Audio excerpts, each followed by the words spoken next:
expert. When we were having all this drama about ocean water, he was the guy who knew everything we needed to know. He's also the North American rep for Keton and Quintessentials. And I'm just going to clarify right up front that if you're interested in those products, get the Quintessentials 3.0. Is it by? And 0.9. Well, I like the one that's more. It's what's right for the children.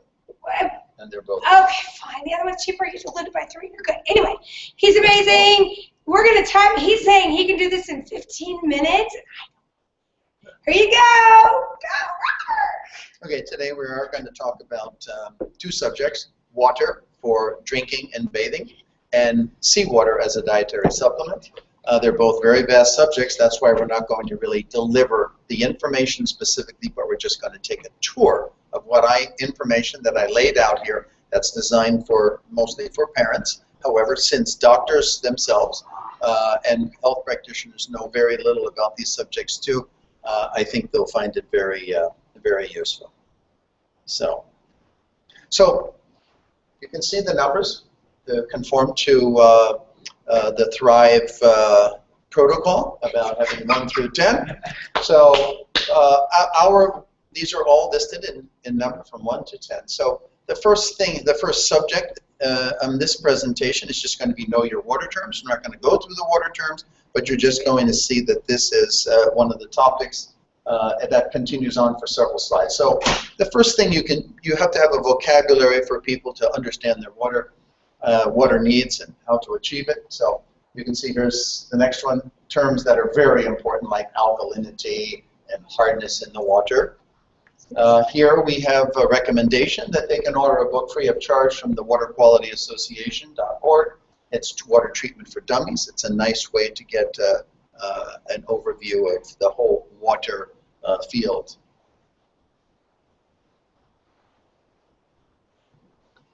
There we go. Number 2 is a recommendation for parents and for doctors to recommend to parents. Request a public supplier annual report.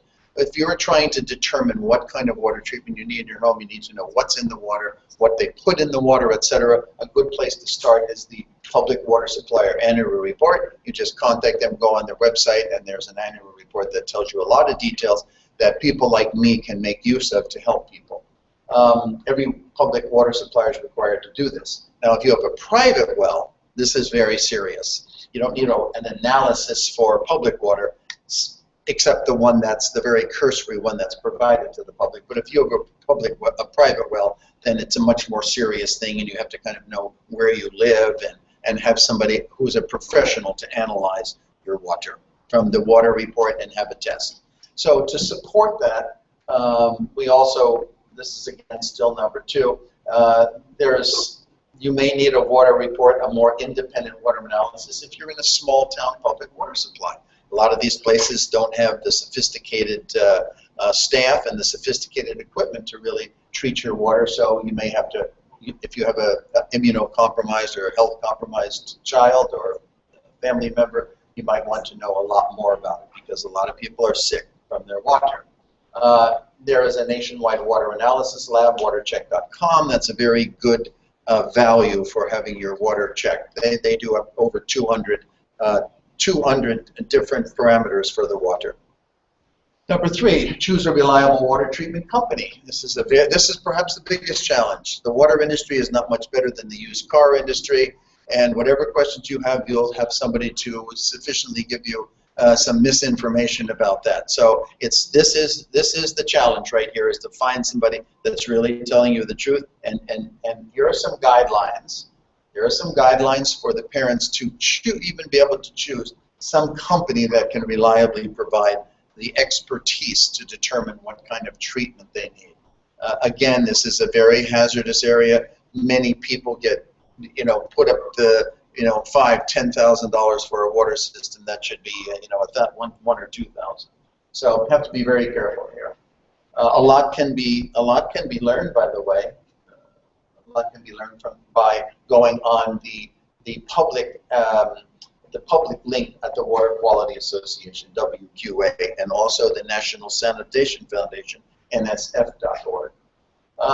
Again, here's some other things that many people are tending to buy water treatment equipment on the internet. very hazardous. You know, now you've taken out somebody who might be an expert in it. But so I've limited, these are the categories that you can feel safer in buying something from the internet.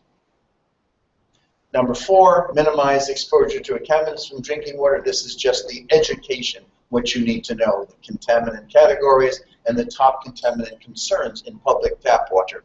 We only deal with public water supplies here. Private wells are much too complicated to deal with in this kind of a format. But they don't have some of that stuff. Pardon? Keep going, sorry. Yeah, certainly they don't have all of these things, but these are some of the things of the greatest concern. Here's the categories, and here's the specific contaminant. You can see fluoride, obviously, aluminum from the alum treatments, synthetic organic chemicals, endocrine disruptors, and personal care products.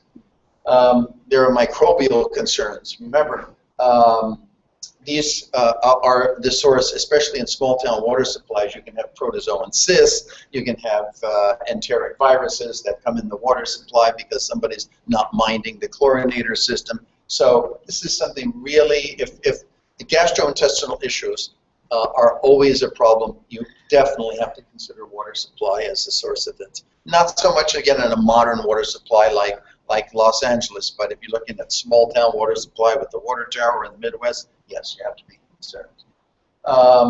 This is a way of just dealing with water supply microbial problems for your whole house. UV really is the best approach to that, and the simplest and least expensive. How about choosing a qualified treatment system? This deals with the specifics of the treatment itself, what each one is capable of doing. Distiller with activated carbon and reverse osmosis with activated carbon. These are the only two that remove all categories of contaminants from the water. But still, there's a lot more to be known about these details, and it's covered in the information in the subsequent slides. Then there's carbon block filters. This was a continuation of number 5. And I always write caveats. What are the things you need to look for? How do people fool you when you buy these things? Here is number 5 still, choosing a qualified system. This is the latest category of system called mixed media filters. And it's really, it's not something I'm very happy with because it's another way to fool the consumer that he's getting something that he's not. So let me give you an example of a way these filters are constructed. Everybody knows that people would like fluoride out of the water, okay? Well, the only way you traditionally can do it is distillation and reverse osmosis. They're the only techniques that are capable of doing it. But there is a media that's used in industry, activated aluminum. So activated aluminum can also remove fluoride. But what is not known about this is that under many conditions, activated aluminum actually liberates aluminum into the water while it's removing fluoride. So this is just one of the little details I deal with about ways that people are not getting what they may hope for. Number 5, again, we take up the issue about bottled water, what the caveats are about bottled water, how would you choose a bottled water. Here's the bottled water categories, how all the types of bottled water are made. Here's a very important topic about the point of use treatment you may choose, or bottled water, is the microbial concerns.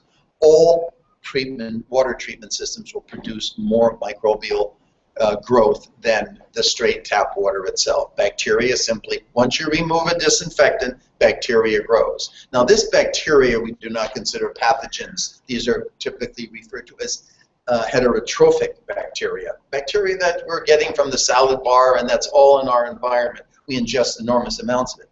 However, if someone is immunocompromised, if someone is health compromised, if you're an infant that doesn't have stomach acid, you're an elderly person that doesn't make stomach acid, these heterotrophic bacteria can become opportunistic bacteria, and this is a concern. So there are things and recommendations in here that if you have a water treatment system, how can you minimize the amount of bacteria that comes from it for the special case healthcare patient in your family. Again, here's what to do for point-of-use carbon filters, for portable RO.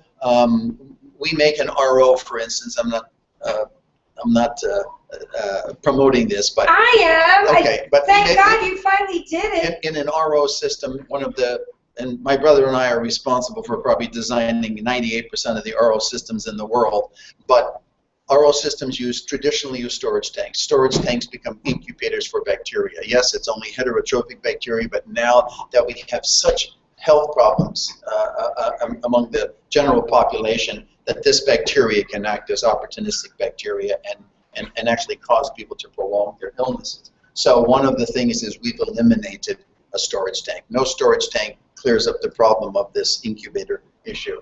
Distillers. Where can they get that? I'm sorry, but where can they get that? That information, it can be on our website, THRiiiVE.com. We're showing it right here at the Cancer Control Society. Distillers generally do not have a microbial growth problem, even though it's recommended that you sanitize the storage tank every 2 or 3 months. Number 6, eliminate contaminants exposure from bathing and showering. Here's another whole topic. We've taken care of the drinking water, but now we're doing bathing and showering. And these are bathing and showering, both basically we're dealing with things in the water that can volatilize. Disinfection byproducts, volatile organic chemicals such as petroleum products, chlorine, chloramine, chlorine dioxide. And one of the things so many people are being taken on is fluoride in the water. The consumer is naturally asking, I don't want fluoride in the water. The body has virtually no capacity to absorb through the skin fluoride during a shower. So, I mean, and it's so minuscule that whatever fluoride you ingest through the rest of the day is hundreds of times more. So, I tell people, don't waste your money on some kind of system that's putting aluminum in the water and removing fluoride when you don't even have to do it in the first place. But the biggest things to remove are the disinfection byproducts that are volatile and you breathe it in. And these are known to be antagonists for miscarriage. A qualified treatment system, almost for any point of entry, this is called point of entry that does your whole house, it should be based upon activated carbon technology. Remineralize the water from RO, from distillers RO. We tell people how to enhance the water after it's been purified, because to purify and remove all the contaminants, you're basically removing some of the good stuff too. And this is a guideline to how to replace some of the good stuff that's lost. One of the components is alkalinity that's removed by the best system. So alkalinity is a great thing to have in the water because it also helps the body and supplies with alkaline minerals to maintain the proper pH in the body. Number 10, here's things I recommend that people who are, saving money and they have a child that's has autism and so on, and dollars are important. These are the things I don't think people should spend a lot of time on. It's not a good bang for the buck, so to speak. Alkaline pH water. The pH of water is an irrelevant parameter to physiology. I've been on the world tour of teaching this for almost 3 years now. pH in water is not alkalinity. Alkalinity is important, but alkaline pH is not. So your mantra for today, the pH of anything you eat or drink is irrelevant to human physiology. For those of you who maybe want to go through that in detail, I will be happy to do it. Microclustered water, yes, there are probably some things in microclustered water, but it's just not an established enough science to waste your money on it. Oxygenated, no. Energetically, magnetically, and vortex water, there may be something there, not a great bang for the buck. Hologram imprinted water, possibly frequency and vibration imprinted water. I'm sure the science is going to get better year after year, so we really understand it. So I would just not spend a lot of time on this and money on this, even though you have a lot of promoters doing this, unless it really makes you feel good. That's the end of the water one. So wait, okay. So is it 15 minutes for both? Yeah. Am I doing okay? Do I get 15 minutes for all 3 of mine? You're at 14 minutes. 14? Okay. I'll do the other one in mind, but just let me transition now. You're good, you're good. But then I need to teach. We need to get rid of that side thing. I want to get at the next one now. Yeah. And then I'm gonna cancel that. And then I'm gonna do this one. Here we go. Okay, we're gonna get rid of this. This one will even be faster. Okay. This is going to be about seawater, used as a dietary supplement. Seawater, in my opinion, is one of the most underused nutraceuticals on the planet. I believe it will have its day as we have a growth in physioregulatory medicine. Just going to touch this button right here, is all. Just that button. Was I doing something bad? So see how clean it is now? It's very clean. I just did this because I was thinking. What is it? So this first slide that deals with why we're so connected with seawater, but there's only two things it's worth presenting. Cellular life first emerged in the primordial ocean 3.8 billion years ago. And when life left the ocean about 500 to 650 million years ago, it adopted seawater as the basis of its blood plasma and extracellular fluids. There's just to kind of sink it in, 60 to 70% of us is really functional fluids derived through evolution from seawater. Man always recognized the value of seawater, even from the Vedic times, actually. And the person who taught us most about the relationship between seawater and physiology was René Canton. What is seawater? It's a solution of the periodic, and fundamentally, it's a solution of the periodic table of all known minerals and trace elements in very specific proportions. That's very important. But it's a lot more than that. It contains almost every nutrient that is known to man, and then some. And we've only who's the guy? Craig Venter, who did the Genome Project. He's really just hunting things in the ocean now, and he said the ocean is. He actually said something that I think it was Euripides that said the sea cures all men's maladies, and he's finding out that all of these things are in the ocean in homeopathic amounts and measurable amounts. It's very important. The quality of seawater is everything to make it do its thing that it's capable of doing. It's a complex, delicate substance that requires the utmost care, and you'll see this throughout this presentation in the harvesting, the processing, and packaging. It's very critical. It's like wine. You can't just squeeze some grapes and set it aside and it's going to turn into wine. Even though most seawater that's commercially available is done just in that very crude way. So just any seawater. No one really asked these questions. I want the people who are considering using seawater as a supplement to take these to be able to get through this. But most people say, "Where's your seawater from? How is this processed?" I don't know. I just bought it from this company. So I mean, there's fresh seawater. Fresh seawater is just fine as long as it's from the right location. If I had a source of fresh seawater, I would use fresh seawater. I wouldn't have to buy any, but it has to be from the right location. You have to know that the water is pure, it doesn't have any contaminants, and you have to preserve that water because as soon as you remove it from the sea, it's perishable, highly perishable. It's going to rot and spoil. So you have to protect it. But very few people in the world know how to protect it. So raw bottled seawater, will it spoil? Yes, it does. Concentrated seawater? No. Concentrated seawater has value as a mineralizer, but it upsets the precise proportions of the minerals and trace elements. And this alone is a way that one accesses the extracellular fluid and restores it. Filtered seawater, how is it filtered? Heated, pasteurized seawater, it's destroyed. You denature seawater when you heat it. Irradiated seawater, same thing. Dehydrated seawater, sea salt, again, has benefits, but you've really lost much of the capacity of this product to enhance one's health. What can go wrong? This pretty much covers the same thing, but in greater detail.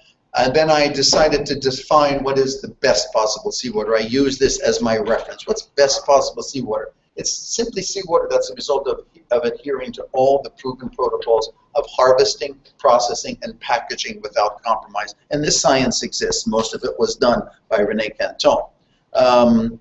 And this is a good thing to know. Seawater restores health by gradually regenerating the 20 liters of corrupted fluid circulating through the extracellular compartments of our body that was once inherited through evolution from the ocean.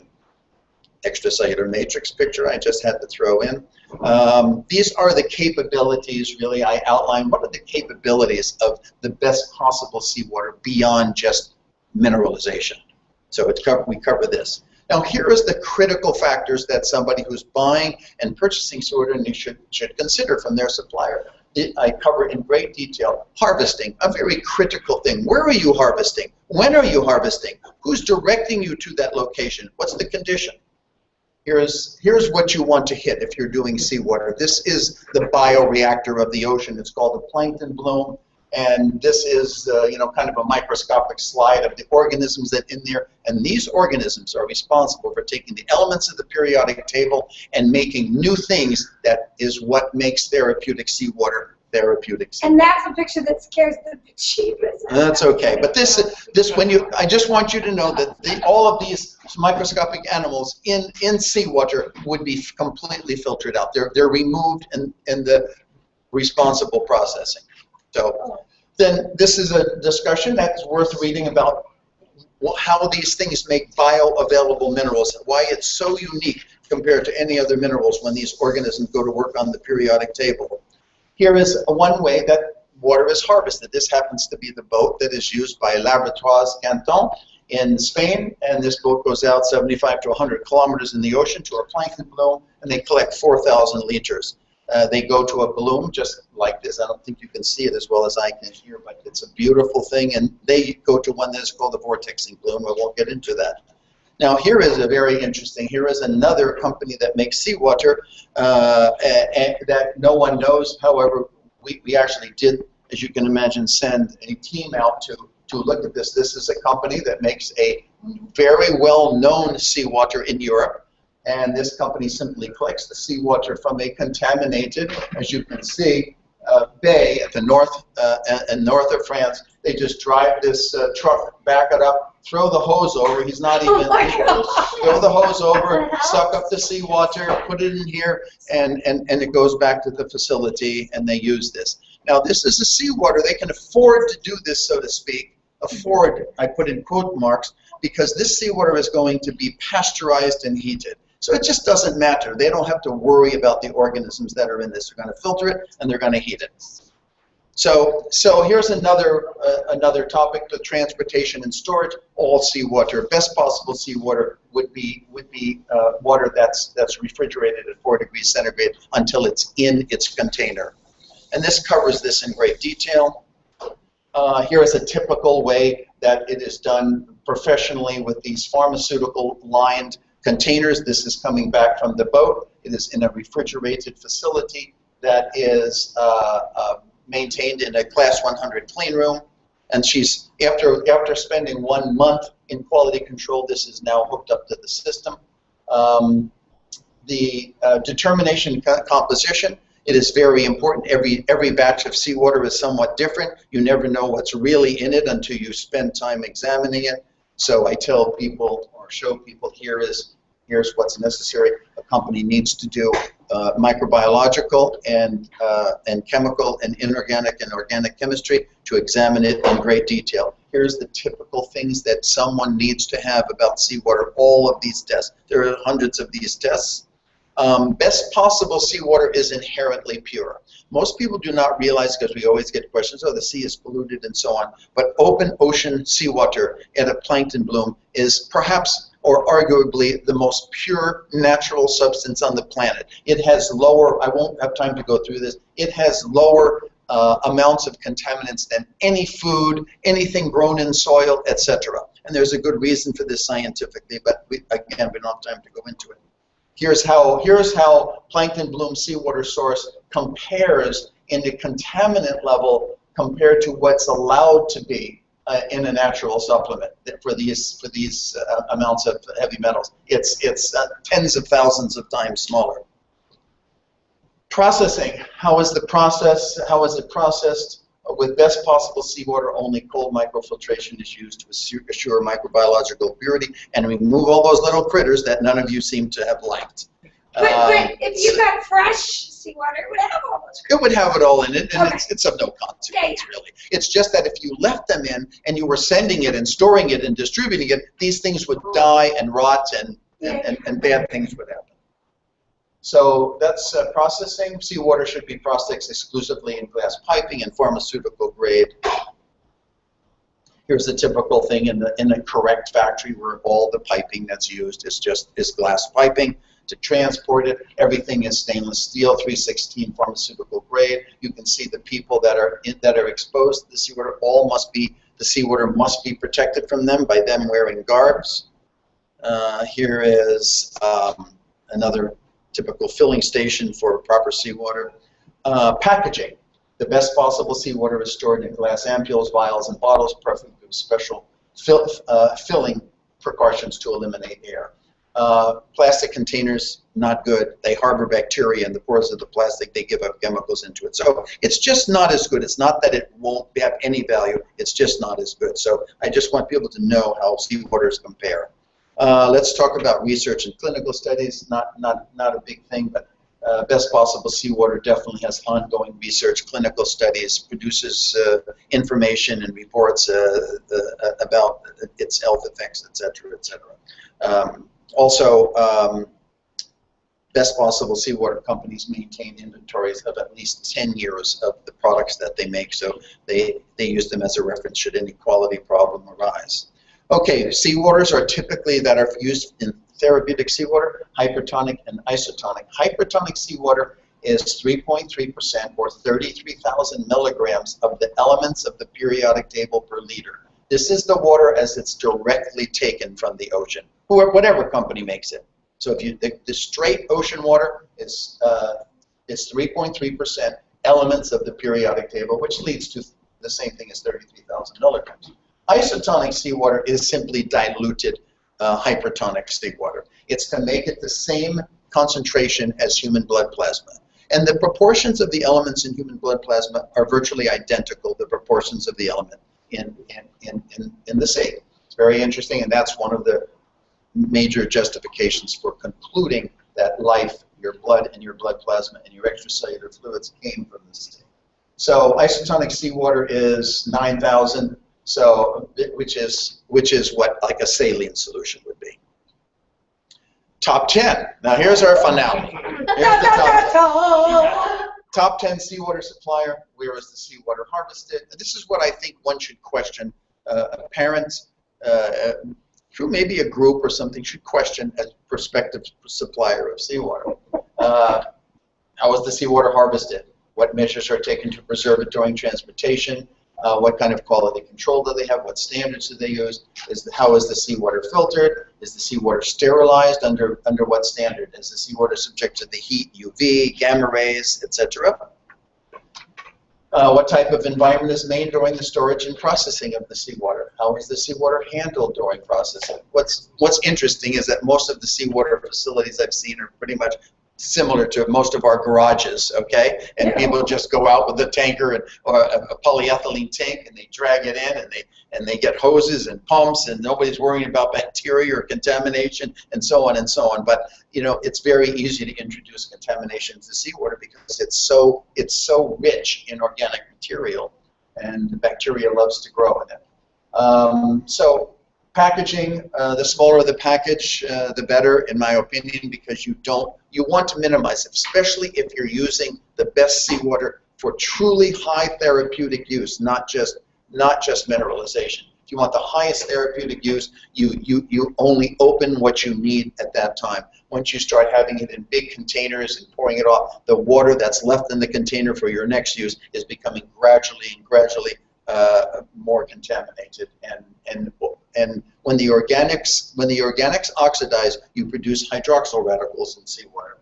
And what laboratory and clinical studies are available for the application of seawater? Most people have no really recommendations on how to use it because most seawater doesn't really do anything. These are the user guidelines. Those were fine.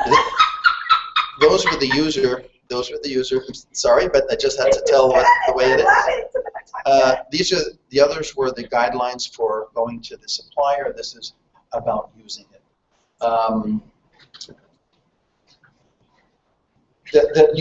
First, use the supplier checklist to source the best quality of seawater that you can afford. Do not ever use coastal harvested or raw unfiltered seawater in a plastic bottle for health compromised individuals. So I think that's really a practical, sane thing to tell parents. Recognize there's a difference between mineralization and restoring the composition of the extracellular fluids. Only the best possible seawater is going to accomplish the latter. Consider the different effects of isotonic and hypertonic forms of seawater. Isotonic is calming for sympathetic dominant people. Hypertonic is energizing for parasympathetic dominant people. This is a very, very well-known effect. Most people who use regularly and interpret someone's health using heart rate variability, they will tell you that the use of isotonic and hypertonic in determining heart rate variability and normalizing heart rate variability is magical. For non-critical mineralization, you can dilute hypertonic with purified low total dissolved solid seawater. Add 27 milliliters to 10 milliliters of hypertonic seawater to make isotonic. This is cheaper. So to make it cheaper, right? But you are not going to cure cholera and tuberculosis with this isotonic that you make this way. Okay, so if you disturb seawater too much, then it doesn't deliver its full capabilities. Seawater supersedes quantity. Seawater quality supersedes quantity in terms of health benefits. Quality is everything here. You don't have to take liters and liters of water, etc., etc. Always store water in a refrigerator unless it is microfiltered and packaged in airtight glass containers. Always consume seawater 15 to 30 minutes before meals. Hold in the mouth for 30 seconds. The last seawater dose of the day can be 30 minutes before bedtime. Isotonic only, because when you go to bed, you want something that is going to be calming. Isotonic seawater can be used topically. Best possible seawater can be used to irrigate nasal and ear passages, also to be put in the eye, but I didn't put it on here because the FDA wouldn't like that. Always start with isotonic for health compromised individuals. Okay, this is really important because you're going right to the extracellular matrix. Search references for further seawater application guidelines. The end. Thank you. I hope I made it in 20 minutes. Yes. Okay. So what was the goal? Very good. Yeah. Well, 15 minutes, right? Yeah. What did I? And the whole time I'm going 30 minutes and 57 seconds. That's how off your time. Great job, Robert. Thank you. Thank you. Okay, so we're going to stop this one and start another one for 10.